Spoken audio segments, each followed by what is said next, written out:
వాస్తవానికి గౌతమ్ చరణ్ గురించి నేను మాట్లాడాలనేది నా మనసులో ఉన్న కోరిక, కానీ ఆ కోరిక చాలా త్వరగా ఇప్పుడు తీరుతుందన్నమాట. ఈ సభ సందర్భంగా అనుకోకుండా వచ్చినటువంటి అవకాశం.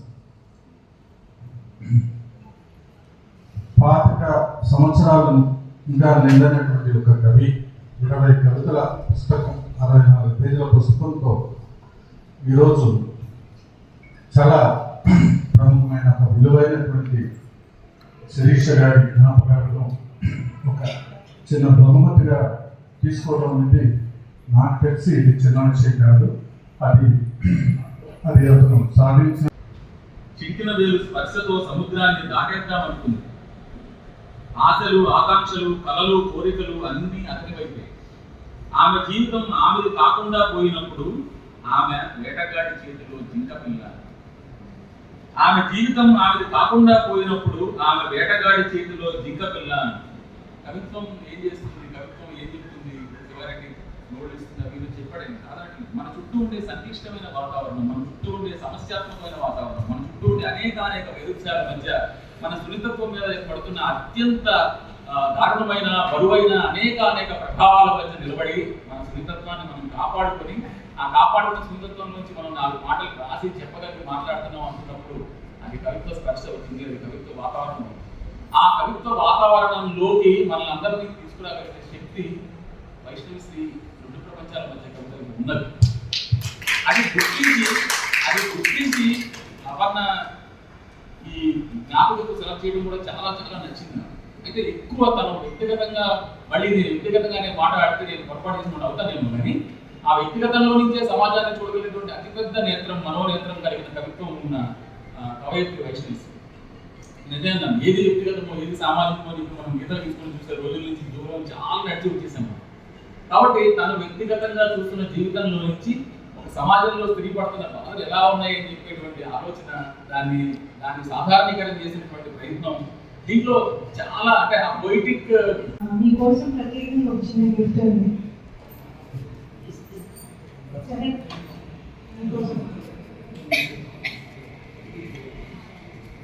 ఇద్దరికి ఈ వర్షంలో కూడా పట్టుదల ఆయనే షాప్ తెచ్చుకున్నాం.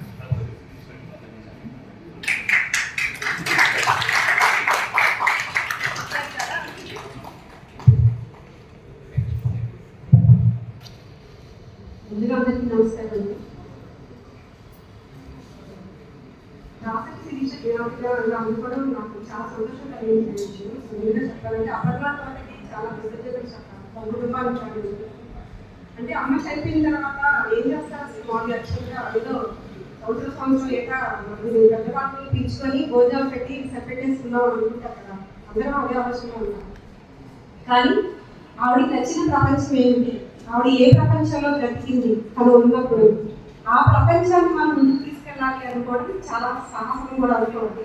ఆ విషయంలో మాకు నేను అపర్ణాథ్ గారు మా ఫ్యామిలీని చాలా సల్యూట్ చెప్తాను. చెప్పాలంటే చాలా థ్యాంక్గా అపర్ణ. ఇంకొక అపర్ణాథ్ ఇలా కథలు ఇద్దరికి షేర్ చేస్తున్నాము ఏమైనా అనుకుంటారేమని లేదు నేను అనుకున్నాను. ఎందుకంటే చరణ్ నా బిడ్డలాంటి వాడు.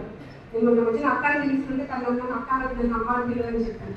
ఎందుకంటే మా పిల్లల వయసు కలిగి కూడా, కాబట్టి తనకి ఇవ్వడం చాలా సంతోషం, బాగా వస్తాడు. ఆ యూత్ ఈ రోజుల్లో ఇలా ఇంత బాగా రాయటం అనేది మనం అందరం గ్రహించాల్సిన విషయం. ఎందుకంటే పోయిటీ రావట్లేదు, యూత్ నుంచి పిల్లలు ఎవరు చదవట్లేదు, రాయట్లేదు అనుకుంటున్న సమయంలో ఇలా పిల్లవాడు ముందుకు వచ్చి తను పీజీ చదువుకొని జాబ్ సెక్షన్లో ఉన్నాడు చిన్నవాడు. ఇలా ఒక సమాజాన్ని తన దృష్టికోణంలో చూసి అక్షరాల్లో పెట్టడం అనేది ఒక చాలా సగర్వాల్సిన విషయం. అందరూ కూడా మనం తల్లి కూడా గ్రహించాల్సిన విషయం కూడా. అంటే కవిత్వం అక్షరాలుగా తెలుగు కల్పించుకోవట్లేదు, తెలుగు లేదు అని అంటున్నాం, కానీ చదివేవాళ్ళు ఉన్నారు. మన మధ్యన ప్రేక్షకుల మధ్యన కమ్యూనికేషన్ లేదని నేను అనుకుంటున్నాను. మనం చేస్తే చదివేవాళ్ళు చాలా మంది ఉంటారు. ఆ ప్రయత్నంగా కూడా ఈ పుస్తకాలు కూడా పెడితే బాగుంటుందేమో అని నా ఉద్దేశం అనమాట. ఇంకా రాసి శిరీష గారి గురించి, ఇంకా అమరేంద్ర గారి గురించి చాలా విషయాలు చెప్పారు. అది నేను కూడా చదివాను. ఆవిడ పేరుని నాకు అవార్డు అందుకోవడం చాలా సంతోషించాల్సిన విషయం. ఎందుకన్నా మాట్లాడేది బాగా తీరుతుంది 2 రోజుల నుంచి కొంచెం చేస్తున్నాం. శీర్షిక గోదావరిలో దిగాక బొమ్మంతా అందంగా ఉంటుంది, ఆమెకు ఆట వచ్చు. నిజానికి ఆ రెండు వేరు వేరు, కానీ వాళ్ళు ఆమెని అందమైన ఆట బొమ్మగానే చూస్తారు. అయితే ఆట వాళ్ళదే, వాళ్ళ ఆటే వేరు, అది బరిలో జరగదు. ఇప్పుడు ఆ ఆట బొమ్మకు ఊపిరి తీసుకోవడం కష్టమైంది. అలా దేశం మొత్తం మీద ఎన్ని బొమ్మలని ఆటలో నైపుణ్యాన్ని చూడలేని వాళ్ళందరికీ ఆమె శరీరం అందరూ ఆడుకుని ఆట స్థలం కావాలనిపించింది. మనసుతో పాటు శరీరాన్ని కూడా దృఢం చేసుకొని ఉప్పు కండలతో అహంకారపు కొంగులు ఎన్ని చేసుకున్నా ఇంకా ఇప్పటికీ మగబుద్ధుల కండ్రెప్పలలో బందీ అయిపోవాల్సిందేనా? దేశ గౌరవం కోసం దేహంతో పోరాడిన ఆమె ఇప్పుడు అదే దేహానికి గౌరవం దక్కాలని గెలిచిన పథకాల్ని పతాకాలుగా ఎగరేస్తున్నది. దేశ అభిమానాన్ని జెండాల్లో కప్పుకున్న ఆమె తన ఆత్మాభిమానం కోసం పోరాడుతున్నది. ఆమె పుస్తకంలో రెండు చిన్న కవితలు చదువుతాను. ఒకటి మొదటిది, ఒకటి చివరిది. కాష్టం రగులుతుంది.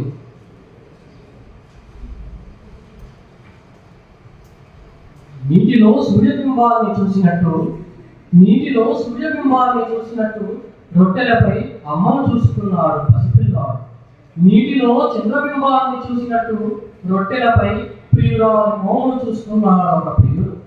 ఆ రెండు పసి హృదయాలు దోగాడుతూ రొట్టెలు అందుకునే లోపే కాష్టం రగులుతుంది. ఆ రెండు పసి హృదయాలు దోగాడుతూ రొట్టెలు అందుకునే లోపే కాష్టం రగులుతుంది. ఇక అమ్మలేదు, ప్రియురాలు రొట్టెల్లా లేవు, అంతా బోడిదే. దుఃఖంతో ఆకలి కేకలతో గాజా గుండెలు రగులుతుంటే, ఆ పసి హృదయాల పేగులు మండుతుంటే సూర్యగోళం సైతం చిన్నపోయింది. పేగులు పటపడమనే శబ్దానికి ఉరుముల సత్తువ సన్నపోయింది.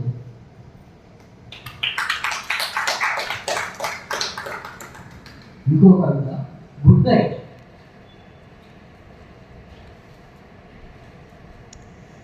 ఇవాళ అమ్మకు గుడ్ నైట్ చెప్పలేదు. పిచ్చిది, అలిగినట్టుంది పాపం. పిచ్చిదే కానీ అలకతో కూడా అందంగా జోకుడుతుంది. గర్భశోకాన్ని మోస్తూ మట్టిలో శాశ్వతంగా నిద్రిస్తున్న నాకు ఎలా తెలిసింది అంటారు? నేల మీద అమ్మ స్పర్శలు భూగర్భ జలానికి కూడా తెలుస్తుంటాయి.